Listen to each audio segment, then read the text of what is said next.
నమస్తే, నా పేరు తేజస్విని. బీసీఎన్ న్యూస్ కి స్వాగతం. ముందుగా ముఖ్యాంశాలు. పంచాయతీరాజ్ గ్రామీణాభివృద్ధి శాఖల ఉద్యోగులతో డిప్యూటీ సీఎం పవన్ మాటామంతి. తన శాఖలో పెండింగ్ లో ఉన్న 10,000 పదోన్నతులను పూర్తి చేస్తామని వెల్లడి.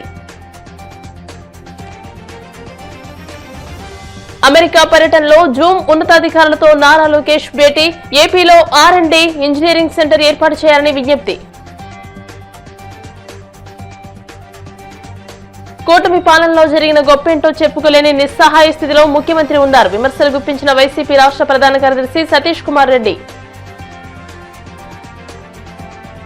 లోక్సభలో కేంద్ర హోంమంత్రి అమిత్ షా, రాహుల్ గాంధీ మధ్య తీవ్ర వాగ్వాదం. ఓటర్ల జాబితా సవరణపై కాంగ్రెస్ తప్పుడు ప్రచారం చేస్తోందని ఆరోపణ. గత ప్రభుత్వ హయాంలో బదిలీలు పదోన్నతులకు రేట్ కార్డు పెట్టి వ్యాపారం చేస్తారని, తమ ప్రభుత్వంలో మాత్రం పారదర్శకంగా అర్హతకై ప్రాధాన్యత ఇచ్చామని డిప్యూటీ సీఎం పవన్ కళ్యాణ్ అన్నారు. మంగళగిరిలోని సీకే కన్వెన్షన్ లో పంచాయతీరాజ్ గ్రామీణాభివృద్ధి శాఖల ఉద్యోగులతో నిర్వహించిన మాటామంతి కార్యక్రమంలో ఆయన పాల్గొన్నారు. ఈ సందర్భంగా తన శాఖలో పెండింగ్ లో ఉన్న 10,000 పదోన్నతులను పూర్తి చేస్తామని ఆయన వెల్లడించారు. పల్లెలే దేశానికి వెన్నెముక అనే నమ్మకంతోనే పంచాయతీరాజ్ శాఖను తాను తీసుకున్నానని పవన్ కళ్యాణ్ తెలియజేశారు. ఇదే క్రమంలో టీటీడీలో గత ప్రభుత్వ హయాంలో జరిగిన అవినీతిని బయటకు తీస్తామని అన్నారు. పవిత్రమైన లడ్డూ ప్రసాదం, పరకమణి వ్యవహారాల్లో అవకతవకలకు పాల్పడిన వారిని చట్టంతో పాటు దేవుడు కూడా శిక్షిస్తాడని వ్యాఖ్యానించారు. నేను దాదాపు మనకి సంవత్సరం 6 months అబౌవ్ ఉంది మన గవర్నమెంట్ ఫామ్ అయి. నేను ఛార్జ్ తీసుకున్నప్పుడు ఏ శాఖ అనేది తీసుకోవాలనుకున్నప్పుడు పల్లె నిజంగా మన దేశానికి వెన్నెముక. అందుకని అలాంటి పంచాయతీ రాజ్ని నేను ఒక ఆన్ పర్పస్ ఆప్ట్ చేసుకున్నాను.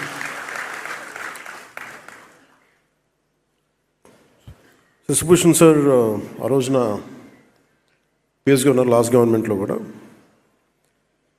కొన్ని మార్పులు చేర్పులు ఉంటాయి అని అనుకున్నప్పుడు నేను ప్రత్యేకించి శశిభూషణ్ గారిని కోరుకోవడం జరిగింది. మీరు ఉండాలి, దీంట్లో మీ అనుభవం కావాలి, మళ్ళీ మీరు ఇంకా నేను కొంత మీ గైడెన్స్ కావాలి నాకని మనస్ఫూర్తిగా నేను వారిని కోరటం జరిగింది. ఈ రోజున రిఫార్మ్స్ ఇంత సజావుగా సాగాయంటే ఆయన ఒక బీహార్ లాంటి రాష్ట్రం నుంచి వచ్చి ప్రజల కోసం ఏదైనా చెయ్యాలి అని ఒక తపనతో వచ్చిన అధికారి ఆయన ఒకప్పుడు. అదే స్పిరిట్ ఆయన ఇంకా కంటిన్యూ చేయాలి మీరు అని చెప్తే ప్రత్యేకించి ఈ రోజున ఇంత సజావుగా సాగడానికి మన ప్రిన్సిపల్ సెక్రటరీ గారికి మనస్ఫూర్తిగా మనందరం ధన్యవాదాలు తెలియజేయాలి. సో ఛార్జ్ తీసుకున్న తర్వాత నేను అనుకుంది ఇందాక మీరు అన్నట్టుగా పంచాయతీ సర్పంచ్ అయిపోగానే వెంటనే మాట వినరు, మర్చిపోతారని అంటా ఉన్నారు. మీరు దాన్ని బట్టి మీరు కంపేర్ చేస్తే ఒక ఎమ్మెల్యే అయినా ఒక మినిస్టర్ అయినా ఏ స్థాయిలో ఆలోచన ఉంటుందో మీ అందరికీ అర్థం చేసుకోవచ్చు. నాకు భయం వేసింది. ఏం తీసుకుంటే నిర్ణయాలు తీసుకోకపోతే తప్పు అవుతుంది, నిర్ణయం తీసుకుంటే తప్పు అవుతుంది. సరైన నిర్ణయాలు తీసుకోవాలి. సో దీనికి నేను పెట్టుకున్నది ఏంటంటే ఒక ఫ్రాన్స్లో అనుకుంటే ఎప్పుడు 18th century ఎప్పుడు చాలామంది ఒక పారిశ్రామిక వ్యాపారస్తులు అందరూ కూర్చొని ఏం చేయాలి, వ్యాపారాలు ఎలా చేయాలి, ఎక్స్పోర్ట్ ఇంపోర్ట్ మీద మాట్లాడుకుంటూ ఉంటాయి. ఆ స్థానికంగా ఉన్న అప్పటి ఫ్రెంచ్ ప్రభుత్వంతో ప్రతినిధి మన ఇండస్ట్రియల్ మినిస్టర్ కూడా వచ్చి నేను మీకు ఏం చేయాలి మీకు అన్నాడు అని అడిగితే వాళ్ళు లాసఫే అనే ఒక పదం వాడారు. దాని అర్థం ఏంటంటే నువ్వేం చేయొద్దు, మమ్మల్ని చెడగొట్టుకుని ఉండే చాలు, నీ పని అసలు మా పని మేము చేసుకుని మమ్మల్ని చెడగొట్టుకుని ఉండే చాలు. గతంలో ఎలా ఉండేది అని అడిగాను, చాలా రివ్యూస్ చేశాను. చేస్తే వాళ్ళు ఏం చెప్పేవాళ్ళు అంటే ప్రతి దాంట్లో ట్రాన్స్పరెన్సీ లేదని. ఒకటి రాగానే ఇందాక మీరు అడిగినట్టుగా మనకి ఈ టెంపరీగా కూర్చొని అవుట్సోర్సింగ్ ఎంప్లాయీస్ నా దృష్టికి వచ్చింది, మాకు జీతాలు రావట్లేదని. సో ముందు ప్రిన్సిపల్ సెక్రటరీ గారితో మాట్లాడి ఫస్ట్ దాన్ని సార్ట్అవుట్ చేసి, అలాగే మన బాలు నాయక్ గారితో కూర్చోబెట్టి మన ఇంజనీరింగ్ సిబ్బందితో ఇట్లాంటివన్నీ చిన్న చిన్న కరెక్షన్స్ చేసుకుంటే కానీ లాట్ ఆఫ్ రివ్యూస్ చేసుకుంటే వెళ్ళాం. సో మేజర్గా అంటే మా ఉద్దేశం, దీని ముఖ్య ఉద్దేశం ఏంటి అంటే, ఒకటి నేను ప్రభుత్వ అధికారులు మన ఉద్యోగం గురించి నేను ఎందుకు ఆలోచించగలిగినంత బలంగా అంటే, నా తండ్రి ఒక ప్రభుత్వ ఉద్యోగి. అంటే నా కృతజ్ఞత ఏముంటుందంటే, మేము చదువుకున్నా, మేము పెరిగినా నా తండ్రి ఆదాయం మీద మేము పెరిగాం. సో మాకు ఒక పే బ్యాక్ లాగా ఉంటుంది తిరిగి ఇవ్వడం. సో నేను ఎలా ఇవ్వగలను తిరిగి? ఒకటి మనం సమాజానికి చేసేది, ప్రజలకు చేసేదితో పాటు ఈ ఆంధ్రప్రదేశ్ రాష్ట్ర ప్రభుత్వ ఉద్యోగులకి నాకు సంబంధించిన శాఖ వరకు నేను ఏదైనా చేయగలను అనేది ఇప్పుడు ఒకటి ఉండేది. సో దాంట్లో వెంకటకృష్ణ గారితో మాట్లాడినా, మన కృష్ణతేజ గారితో మాట్లాడినా చాలా సందర్భాల్లో ఏమున్నాయి మేజర్గా అంటే, చాలాసార్లు ఉద్యోగులు నా దగ్గరికి రావటం ఇవన్నీ చూసి నేను ఏం చేయగలం మనకి అంటే, చాలా రిఫార్మ్స్ బాకీ ఉండిపోయినాయి అన్నారు. సో దీన్ని శశిభూషణ్ గారి దృష్టికి తీసుకెళ్ళి చాలాసార్లు దాని మీద మాట్లాడి ఫైనల్గా మేము ఏమనుకున్నాం అంటే, ఇంపాక్ట్ఫుల్గా పనిచేయాలి. అంటే నేను ఏ మనిషి అయినా సరే, సగటు మనిషి ఏం కోరుకుంటాడంటే, ఎక్కడో ఉన్న స్థాయి నుంచి నేనేదో ఒక మెట్టి ఎదగాలనుకున్నాను. ఎక్కడేసిన గొంగలు అక్కడేలా ఎట్లా అయితే నేను ప్రారంభించానో అక్కడే 20 సంవత్సరాలు నా బిడ్డ పుట్టినప్పుడు నాకు అదే ఉండి, నా బిడ్డ పెళ్ళవుతున్నా కానీ నేను అక్కడే ఉండిపోయాను అనే మాట ఇవన్నీ మనం తరచుగా వింటూ ఉంటాం. ప్రస్తుతం అమెరికాలో పర్యటిస్తున్న మంత్రి నారా లోకేష్ ఆంధ్రప్రదేశ్ కు పెట్టుబడులను ఆకర్షించేందుకు తన ప్రయత్నాలు ముమ్మరం చేశారు. ఇందులో భాగంగా ప్రముఖ వీడియో కమ్యూనికేషన్ సంస్థ జూమ్ ఉన్నతాధికారులతో శాన్ ఫ్రాన్సిస్కోలో సమావేశమయ్యారు. ఈ భేటీలో జూమ్ సంస్థ ప్రొడక్ట్ అండ్ ఇంజనీరింగ్ విభాగం president Velchamy Sankaralingam, chief operating officer అపర్ణతో లోకేష్ చర్చలు జరిపారు. ఆంధ్రప్రదేశ్లో పెట్టుబడులకు ఉన్న అవకాశాలను వారికి వివరించారు. రాష్ట్రంలోని అమరావతి లేదా విశాఖపట్నంలో జూమ్ సంస్థ research and development, engineering development సెంటర్ను ఏర్పాటు చేయాలని సందర్భంగా లోకేష్ వారిని కోరారు. కూటమి ప్రభుత్వ పాలనలో సూపర్ 6 సూపర్ ఫ్లాప్ అని వైసీపీ రాష్ట్ర ప్రధాన కార్యదర్శి ఎస్పీ సతీష్ కుమార్ రెడ్డి ఎద్దేవా చేశారు. చంద్రబాబు అబద్దాలు, మోసాలతో కాలం వెళ్లదీస్తున్నారని, ఆయన పాలనలో జరిగిన గొప్పేంటో చెప్పుకోలేని నిస్సహాయ స్థితిలో ముఖ్యమంత్రి ఉన్నారని విమర్శించారు. కళ్లార్పకుండా అబద్దాలు చెప్పే వ్యక్తి చంద్రబాబు అని సెటైరికల్ వ్యాఖ్యలు చేశారు. చంద్రబాబు ఎప్పుడు మీడియాతో మాట్లాడినా జగన్ నిందించడం తప్ప ఏమీ మాట్లాడరని దుయ్యబట్టారు. ప్రజల దృష్టికి తీసుకొని రావడం జరిగింది. కానీ దౌర్భాగ్యం ఏంటంటే, ఒక ముఖ్యమంత్రి స్థాయిలో ఉన్నటువంటి వ్యక్తి చెప్పిన అబద్ధాలు పదే పదే చెప్పడం. మా దగ్గర ఒక సామెత ఉంది, పాడిన పాటే పాడరా పాచిపల్ల దాసరి అని చెప్పి. ఆ రకంగా ఈ చంద్రబాబు నాయుడు గారు పాడిన పాట అంటే ఒక్కటి కూడా నిజానికి వాస్తవానికి సంబంధం లేకుండా నోటికి ఎట్లొస్తే అట్లా అబద్ధాలు చెప్పినటువంటి ప్రెస్ మీట్ ఇటీవల చూశాం. ఈయన ప్రెస్ మీట్ లో ఎప్పుడు మాట్లాడినా ఆయన చేసేటువంటి గొప్పతనం కానీ, ఆయన ప్రజలకు చేసేటువంటి మేలు చెప్పకపోగా, ప్రతి ఒక్క ప్రెస్ మీట్ లో కూడా 2 సంవత్సరాల క్రితం జగన్మోహన్ రెడ్డి ఉన్నటువంటి పాలనను విమర్శించడమే ధ్యేయంగా, వాటిని తప్పులు పెట్టడమే ధ్యేయంగా ఈ చంద్రబాబు నాయుడు యొక్క ఈ ప్రెస్ మీట్ల ప్రసంగాలు జరుగుతున్నాయి. ఈ సందర్భంగా చంద్రబాబు నాయుడు గారిని నేను అడుగుతున్నా, 4-5 అంశాలు, ముఖ్యంగా నిన్న చెప్పినటువంటి ప్రెస్ మీట్ లో 4-5 అంశాలు చంద్రబాబు నాయుడు గారు మాట్లాడారు. ఒకటి, డిస్ట్రక్షన్, విధ్వంసం జరిగింది, జగన్మోహన్ రెడ్డి గారి పాలనలో విధ్వంసం జరిగింది అనేటువంటి ఒక అంశము. రెండవది, ఈ యొక్క గ్రౌండ్ వాటర్, ఈ యొక్క భూమిలో ఉన్నటువంటి గ్రౌండ్ వాటర్ లెవెల్స్ పెంచినామనేటువంటిది ఒకటి. ఇంకొకటి, స్కూల్స్ లో డ్రాప్ అవుట్స్ కు కారణం జగన్మోహన్ రెడ్డి గారి ప్రభుత్వంలో తీసుకున్నటువంటి చర్యలు అనేది ఒకటి.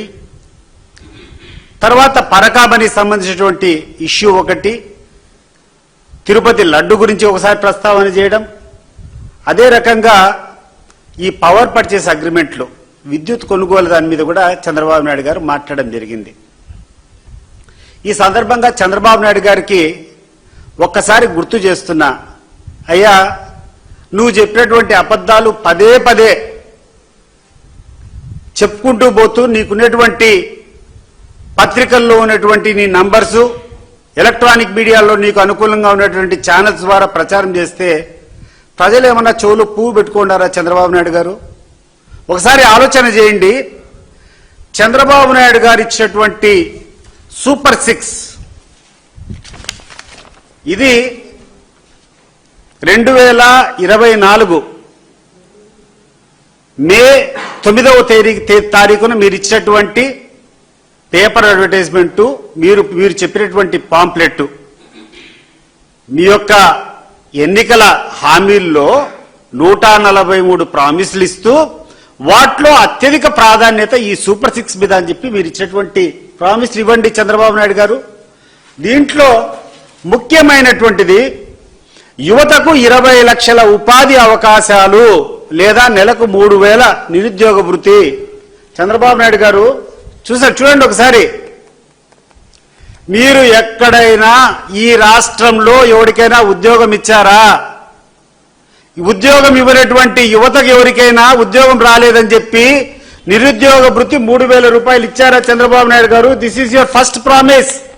మళ్ళా గుర్తు చేస్తున్నా, నువ్వు మాట్లాడావు సూపర్ 6 సూపర్ హిట్ అని మాట్లాడావు. నేను చెప్తున్నా ఈరోజు నీ సూపర్ 6 సూపర్ ఫ్లాపు. రెండవది, ప్రతి రైతుకు ఏటా 20,000 ఆర్థిక సహాయం అని చెప్పావు. చంద్రబాబు నాయుడు గారు, నువ్వు ఈరోజు అధికారంలోకి వచ్చి 1 సంవత్సరం 7 నెలలు దాటిందంటే దాదాపు 19 నెలల నుంచి 20 నెలలు అవుతుంది నువ్వు అధికారంలోకి వచ్చి. ఎంత ఇచ్చినావా ఈరోజు రైతులకు? నువ్వు గాని నీ తెలుగుదేశం పార్టీ కార్యకర్తలు గాని గ్రామాలకు వచ్చి విచారిస్తారా? నువ్వు చెప్పిన మాట ప్రకారం ఏటా 20,000 రూపాయలంటే ఇప్పటికి ప్రతి ఒక్క రైతుకు 30,000 రూపాయలు అందాల. పశ్చిమ గోదావరి జిల్లా పెంటపాడు మండలం రాచర్ల సొసైటీ త్రిసభ్య కమిటీ ప్రమాణ స్వీకారం ఘనంగా జరిగింది. సొసైటీ చైర్మన్ గా అడ్డగర్ల గంగరాజు, కమిటీ మెంబర్లుగా విశ్వనాథం, శ్రీనివాసులు ప్రమాణ స్వీకారం చేశారు. ఈ కార్యక్రమానికి ముఖ్య అతిథిగా టీడీపీ తాడేపల్లిగూడెం నియోజకవర్గ ఇన్ఛార్జ్ భవన నిర్మాణ కార్మికుల సంక్షేమ సంఘం బోర్డు చైర్మన్ వలవల బాబ్జీ పాల్గొన్నారు. ఈ సందర్భంగా ఆయన మాట్లాడుతూ సొసైటీ అంటే కత్తి మీద సాము లాంటిదని అన్నారు. సొసైటీలో రైతులకు ఎరువులు కొరత రాకుండా చూడాలని, ప్రభుత్వానికి మంచి పేరు వచ్చేలాగా సొసైటీ చైర్మన్లు పనిచేయాలని కోరారు. ఈవేళ రాచర్ల సొసైటీ అధ్యక్షులుగా ప్రమాణం స్వీకారం చేసిన అడ్డగర్ల గంగరాజు గారు, అలాగే విశ్వనాథం గారు, శ్రీనివాస్ గారు, వీళ్ళందరికీ కూడా అభినందనలు తెలియజేసుకుంటూ, ముఖ్యంగా సొసైటీ అంటే కత్తి మీద స్వాములో ఉంటుంది. మరి ఈ మధ్యన 3-4 సార్లు నేను కోరిమిల్లి గ్రామం వెళ్ళడం జరిగింది. ఆ సొసైటీ తీసుకోవడానికి కూడా చాలా ఇబ్బంది పడి ఈవేళ దాదాపుగా గత ప్రభుత్వంలో 2,25,00,000 రూపాయలు స్కామ్ చేసిన పరిస్థితి ఆ చిన్న సొసైటీలో. మరి అలాంటి పరిస్థితిలో ప్రభుత్వం చర్యలు తీసుకుంటాకే సిద్ధంగా ఉంది. ఈవేళ సొసైటీ అధ్యక్షులుగా త్రిసభ్య కమిటీగా మీరు ప్రమాణ స్వీకారం చేశారు. అయితే జనవరితో అయిపోయినా మరొక 6 మాసాలు మీకు అవకాశం ఉంటుంది. తదుపరి అలాగే ఎన్నిక పెడతారని చెప్పి చంద్రబాబు నాయుడు గారు, మన రాష్ట్ర ముఖ్యమంత్రి గారు అనౌన్స్ చేయడం జరిగింది. కాబట్టి ఈ అవకాశాన్ని సద్వినియోగం చేసుకోండి. ముఖ్యంగా రైతు సోదరులందరూ కూడా ఒక విషయాన్ని గమనించండి. మన రాచర్ల సొసైటీ చైర్మన్ గా త్రిసభ్య కమిటీ సభ్యులకి మన చైర్మన్ అడ్డగర్ల గంగరాజు గారికి, విశ్వనాథం గారికి, శ్రీనివాస్ గారికి, ఈ ముగ్గురికి కూడా నా హృదయపూర్వక నమస్కారాలు, శుభాకాంక్షలు తెలియజేసుకుంటాను. మన కూటమి ప్రభుత్వంలో మనం అభివృద్ధిలో మనం ముందుకు సాగుతున్నాం. గత కొంతకాలంగా మన అభివృద్ధి ఏ విధంగా కుంటుపడింది అనేది మనం అందరం చూస్తున్నాం. రైతులు అనేక రకాలైన ఇబ్బందులకి గురి కావడం కూడా జరిగింది. చాలా మంది సొసైటీలు అంటే దాన్ని చాలా అంటే జెన్యూన్గా రైతులకు ఉపయోగపడకుండా అనేక రకాలుగా దాన్ని ఉపయోగించడం జరుగుతుంది. కానీ ఇప్పుడు గౌరవ ప్రధానమంత్రి నరేంద్ర మోడీ గారు, మన గౌరవ ముఖ్యమంత్రి చంద్రబాబు నాయుడు గారు, ఉప ముఖ్యమంత్రి పవన్ కళ్యాణ్ గారు, వీళ్ళ నాయకత్వంలో రైతుల కోసం దృష్టి పెట్టి దాన్ని ఏ విధంగా మనం అభివృద్ధి రైతులకు ఏ విధంగా మనం సౌకర్యాలు కల్పించాలి, సొసైటీలు ఏ విధంగా రైతులకి తోడ్పాటునివ్వాలి అనే విధంగా వారు ప్రయత్నాలు చేస్తూ అనేక పథకాలు రూపకల్పన చేస్తూ ముందుకు సాగుతున్నారు. అవన్నీ కూడా మనం అందిపుచ్చుకోవడానికి ఈ సొసైటీల సహకారం ఎంతైనా అవసరం. కాబట్టి ఈరోజు ఏదైతే ఎన్నికవుతున్నారో ఈ త్రిసభ్య కమిటీ ఈ రైతులందరికీ కూడా చేదోడుగా ఉండి ఏదైతే ఈ పథకాలు ఏదైతే ఉన్నాయో రైతులకు సంబంధించి అవి అందరికీ కూడా అందుబాటులోకి వచ్చే విధంగా ఈ సొసైటీని కూడా ఈ సద్వినియోగం పడేలా రైతులకి అందరూ సహకరించాలని చెప్పి నేను విజ్ఞప్తి. ఇప్పుడు కాసేపు ప్రకటనలు.